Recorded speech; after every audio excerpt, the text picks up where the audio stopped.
Ladies and gentlemen, welcome to Week 10 of the Height of Math NCAA Football Prediction Show. Last week I had a guest picker of my father-in-law in Lynchburg, Virginia. This week I have a guest picker of my son-in-law, and we're in Omaha, Nebraska. So Navy played Notre Dame last week. That turned out as expected. Nebraska's got a two-game winning streak going.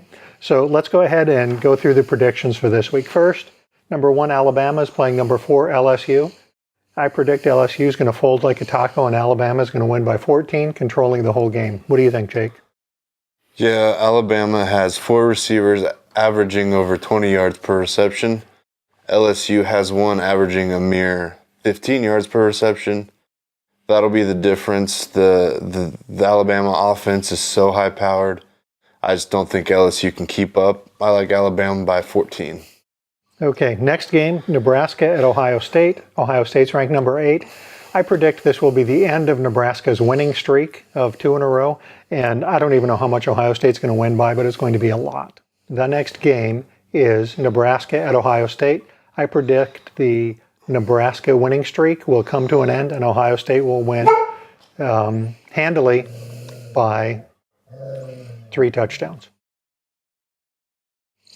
Yeah, I think Ohio State will win. I don't think it'll be by near as much as it has been the last few years. I do like Nebraska to cover.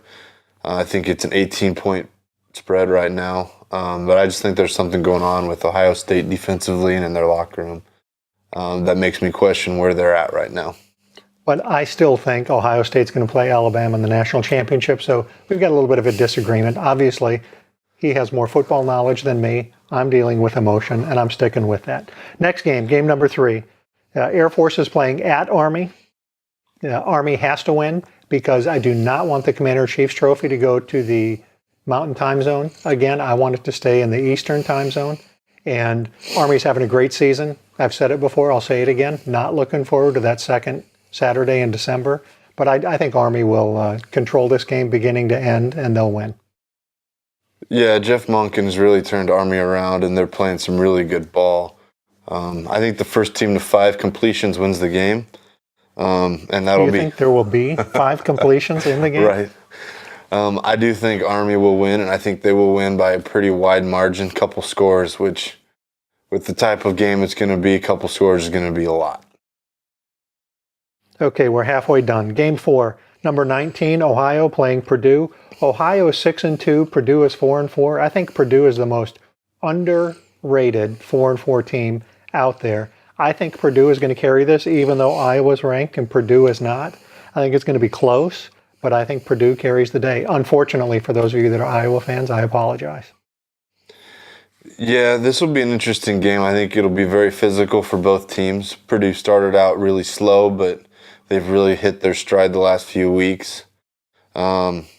I think Purdue is going to win. I think it's like a 2.5, 3-point favored. I think they're going to cover and probably cover big. Next game, Boston College at Virginia Tech. My heart wants to cheer for Virginia Tech, but I have seen Virginia Tech fold and not be able to finish out games. So my heart says Virginia Tech, but I have to pick Boston College in this one. I think Boston College is going to win because Virginia Tech is going to fold at the end. Yeah, Boston College has one of the best running backs in the nation, if not the best, in A.J. Dillon. He's been hampered by injuries, but I expect him to go. And this is probably the most inexperienced defense Bud Foster's had at Virginia Tech, and I think that inexperience hurts him. I like Boston College to win outright. Okay, last game. Navy 2-6 at Cincinnati 7-1. Again, my heart says Navy, but my head says Cincinnati's going to carry the day. Navy has been off this year. Their triple option just has not been working. Now that they have their 3rd-string quarterback starting, their 1st-string quarterback starting as an A-back, and their 2nd-string quarterback coming in as a wide receiver or short yardage quarterback, I just think they've haven't hit on the right combination to give them that triple option threat that has made them such an imposing force over the years. So unfortunately, Cincinnati. Yeah, chemistry in that backfield with triple option offenses is key, and that's what's really holding Navy back this year. But Cincinnati's been probably the surprise story, at least if not of the Power Five of the entire country. Them going 7-1 at this point is impressive. They're playing some really good defense, got some strong offense going. So I like Cincinnati as well by a few touchdowns.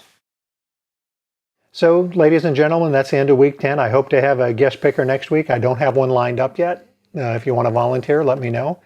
And we will see you next week. Go Navy, beat Cincinnati.